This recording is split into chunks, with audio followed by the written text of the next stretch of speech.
तरबूज दिल की बीमारियों को खत्म करता है, वजन को कम करने में मदद करता है, जिस्म में पानी की कमी को पूरा करता। अमरूद जबरदस्त ग़िज़ा के साथ साथ दवा के तौर पर भी अपना सानी नहीं रखता। इसका इस्तेमाल खूनी बवासीर के लिए भी मुफीद है। इससे बवासीरी मस्सों की जलन भी खत्म हो जाती। ताकत का बेशबहा खजाना है। अमरूद दो किस्म का होता है, एक अंदर से सफेद और दूसरा सुर्ख होता है। कच्चे अमरूद का रंग सब्ज और पुख्ते अमरूद ज़रद सफेद बिल्लोदार होता है। चीकू जिस्म को फौरी एनर्जी फराहम करता है। इसको नाश्ता में खाना मुफीद है। दया के मरीजों को चीकू इस्तेमाल करना चाहिए। अनार अगर आप डाइटिंग कर रहे हो तो अनार के आई इसलिए कि इस में रेशा होता है।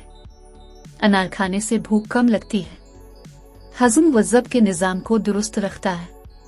डाइट के लिए एक मुअस्सर ग़िज़ा है। अनानास खाएं समाट रही।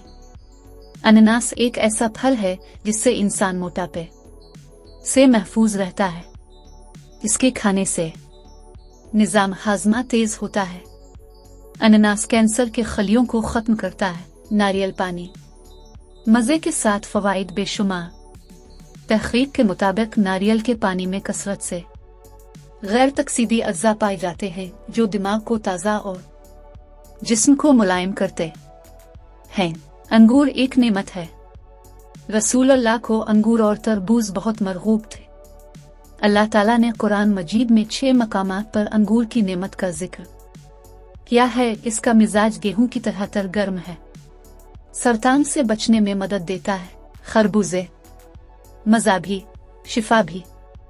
खरबूजा में 90% पानी मौजूद है। इसके बाकायदा इस्तेमाल से पट्टे और रगे लचकदार होते हैं।